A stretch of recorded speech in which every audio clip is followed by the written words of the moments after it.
बिहार की राजनीति में आज शक्ति प्रदर्शन और सामाजिक समीकरणों का बड़ा दिन रहा।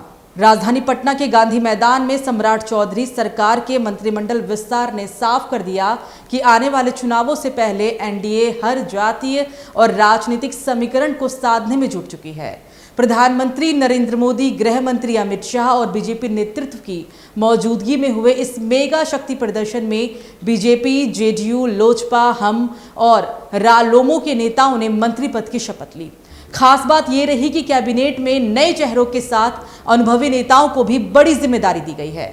नीतीश कुमार के बेटे निशांत कुमार की एंट्री, विजय सिन्हा की मजबूत वापसी और रत्नेश सदा जैसे नेताओं को दोबारा मौका मिलने से बिहार की सियासत में कई नए संकेत दिखाई दे रहे हैं। बिहार में आज सम्राट चौधरी कैबिनेट का विस्तार हो गया। राजधानी पटना के गांधी मैदान में मंत्रिमंडल विस्तार समारोह का आयोजन किया गया, जिसमें प्रधानमंत्री मोदी, गृह मंत्री अमित शाह और भाजपा अध्यक्ष नितिन नवीन भी समारोह में शामिल हुए। सम्राट चौधरी के मुख्यमंत्री बनने के 22 दिनों के बाद उनकी कैबिनेट का विस्तार हुआ है। कैबिनेट विस्तार में भाजपा के 15, जेडीयू के 13, लोजपा रामविलास के 2, हम और आरएलएम के एक नेता ने मंत्री पद की शपथ ली।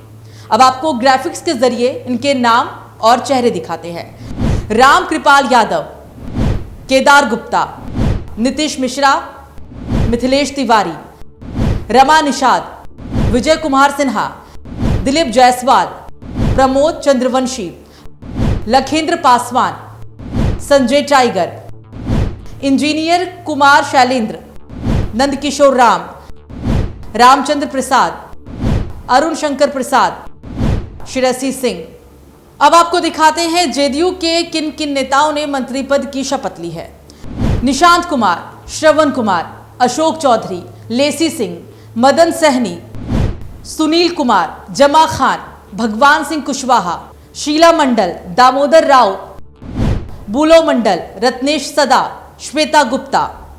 अब बात करते हैं लोजपा के नेताओं की सूची के बारे में। इसमें 2 नेता शामिल हैं, संजय पासवान और संजय सिंह। हम पार्टी से संतोष मांझी ने मंत्री पद की शपथ ली, साथ ही रालोमो से दीपक प्रकाश। बिहार बीजेपी के वरिष्ठ नेता और पूर्व उप मुख्यमंत्री विजय कुमार सिन्हा एक बार फिर नई सरकार में बड़ी जिम्मेदारी संभालने की तैयारी में है। संगठन में मजबूत पकड़, सदन में आक्रामक शैली और प्रशासनिक अनुभव के कारण पार्टी नेतृत्व लगातार उन पर भरोसा जताता रहा है। विधायक से लेकर मंत्री, विधानसभा अध्यक्ष, विपक्ष के नेता, उप मुख्यमंत्री और अब सम्राट कैबिनेट में उनका नाम शामिल होना बिहार की राजनीति में उनके मजबूत पैठ की पहचान है। लखीसराय से आने वाले विजय सिन्हा ने छात्र राजनीति से अपने राजनीतिक जीवन की शुरुआत की थी और बचपन से ही राष्ट्रीय स्वयंसेवक संघ यानी कि आरएसएस से जुड़े रहे। मंत्रिमंडल में कई पुराने और नए चेहरों को जगह मिल रही है, लेकिन एक नाम जिसकी सबसे ज्यादा चर्चा है और वो नाम है जनता दल यूनाइटेड के रत्नेश सदा का।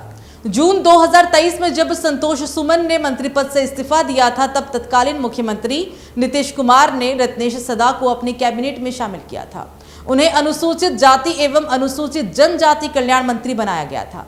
अब एक बार फिर मुख्यमंत्री सम्राट चौधरी उन्हें अपने मंत्रिमंडल में जगह देने जा रहे हैं। तो कुल मिलाकर सम्राट चौधरी कैबिनेट का यह विस्तार सिर्फ मंत्रियों की ताजपोशी नहीं, बल्कि बिहार के बदलते राजनीतिक समीकरणों का एक बड़ा संदेश भी माना जा रहा है।